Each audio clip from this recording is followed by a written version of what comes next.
လူတိုင်းမှာခေါင်းဆောင်တစ်ယောက်ဖြစ်နိုင်စွမ်းရှိပါတယ်။ဒါပေမဲ့တိုင်းတစ်ပါးရောက်ရွှေ့ပြောင်းမြန်မာလူငယ်တွေအတွက်ကတော့အတ္တမလုံအားပေးစီခိုင်းခြင်း၊ခေါင်းမုံဖြတ်ခံရခြင်း၊ခွဲခြားဆက်ဆံခံရခြင်း၊ဗဟုသုတနယ်ပါခြင်းနဲ့ပညာရေးအခွင့်အလမ်းမရှိတာတွေက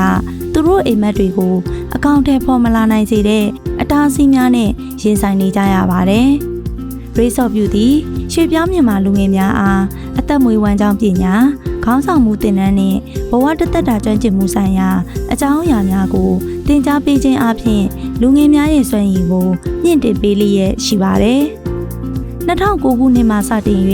အသက်မွေးဝမ်းကြောင်း program နဲ့လူငယ်ခေါင်းဆောင်အရေးချင်းမြင့် program များမှရွှေ့ပြောင်းလူငယ်အယောက်400ကျော်ကိုလေ့ကျင့်မွေးထုတ်ပေးနိုင်ခဲ့ပြီးလူငယ်ကိုယ်တိုင်ဦးဆောင်တဲ့ပညာပေးအစီအစဉ်များနဲ့လူထုစည်းရုံးရေးအစီအစဉ်များမှတဆင့်ရွှေ့ပြောင်းလူထုအယောက်9,900 ကျော်အားအသိပညာပေးမြင့်တင်နိုင်ခဲ့ပါတယ်။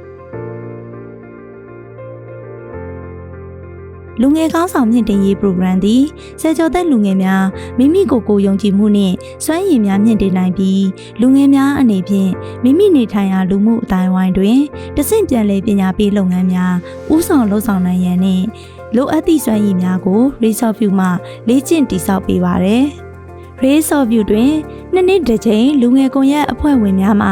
လူငယ်ဘုတ်အဖွဲ့ကော်မတီဖွဲ့စည်းရန်အဖွဲ့ဝင်3ဦးကိုရွေးချယ်ခန့်အပ်ပါတယ်။လူငယ်ဘုတ်အဖွဲ့ကော်မတီမှလူငယ်ကဏ္ဍလှုပ်ရှားမှုများကိုဦးစီးလှုပ်ဆောင်ပြီး Health Without Frontier အဖွဲ့အစည်း၏3လတစ်ကြိမ်ကျင်းပတဲ့အလုံးမှုဆောင်အဖွဲ့အစည်းအဝေးတွင်ပါဝင်တက်ရောက်ဆွေးနွေးခြင်းစွမ်းရည်များမြင့်တင်နိုင်ခြင်းနှင့်ရွှေ့ပြောင်းမြန်မာလူမှုအတိုင်းဝိုင်း၏အခြေအနေနှင့်လိုအပ်ချက်များကိုလူငယ်ကဏ္ဍမှမိမောင်းထိုးရှင်းလင်းဖော်ပြနိုင်ရန်အခွင့်အလမ်းများကိုပံ့ပိုးဆောင်ရွက်ပေးပါရယ်။လူငယ်ကွန်ရက်၏အမြင်များနှင့်လူငယ်များ၏အသံများကိုပေါင်းစပ်ခြင်းအပြင်အဖွဲ့အစည်းဆိုင်ရာကွဲပြားမှုနှင့်လူငယ်ကိုစားပြုလုပ်ငန်းများကိုပို၍ခိုင်မာစေပါရယ်။ဒါအပြင်လူငယ်ဘုတ်အဖွဲ့ကော်မတီမှ Race of You လူငယ်ကွန်ရက်အဖွဲ့လုပ်ငန်းစဉ်များကိုညှိနှိုင်းဆောင်ရွက်ပြီးနေ့စဉ်လူငယ်အသင်းဝင်များ၏စီးရင်တွေကိုစီမံခန့်ခွဲခြင်းအဖွဲ့တွင်ဆက်သွယ်ရေးလုပ်ငန်းစဉ်တွေကိုကြီးကြပ်ဆောင်ရွက်ပါတယ်။ Race of You လူငယ်ကွန်ရက်အဖွဲ့သည်လူငယ်များ၏ပူးပေါင်းပါဝင်မှုအတွက်အဓိကဗဟုအဖြစ်တည်ရှိပြီးလူငယ်ဦးဆောင်မှုလုပ်ငန်းစဉ်များနှင့်ပူးပေါင်းဆောင်ရွက်မှုများကိုပုံဖော်ခြင်းအပြင်အသေးပဲရှိတဲ့ပါဝင်မှုနှင့်ပူးပေါင်းလှုပ်ဆောင်မှုလုပ်ငန်းများကိုထင်းလင်းမြင်သာစေပါတယ်။အသက်မွေးဝမ်းကြောင်းသင်တန်း program မှရွှေ့ပြောင်းလူငယ်များအတွက်မီဒီယာဖန်တီးမှုဆိုင်ရာနည်းပညာများဖျော်ရည်ပညာမုတ်ဖို့ပညာစပိုမှုနည်းပညာ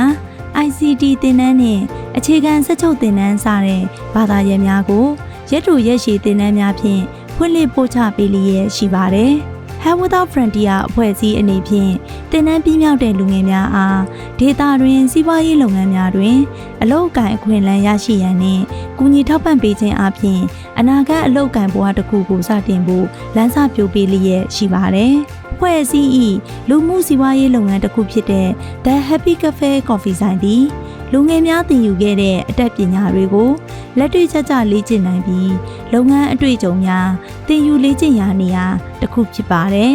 ။အလှူရှင်များ၏ပံ့ပိုးကူညီမှုများသည်ရွှေ့ပြောင်းမြန်မာလူငယ်များ၏တိုးတက်ရေးဦးဆောင်နိုင်ရေးနှင့်ကောင်းမွန်သောအနာဂတ်များတည်ဆောက်နိုင်ရေးစတဲ့အခွင့်အလမ်းများကိုဆက်လက်ဖန်တီးနိုင်မှာဖြစ်ပါတယ်။အနာဂတ်လူငယ်ခေါင်းဆောင်တွေကိုအားပေးမြင့်တင်ပြီးသူတို့ရဲ့အနာဂတ်တောက်ပဖို့အတူလက်တွဲဆောင်ရွက်ကြပါစို့။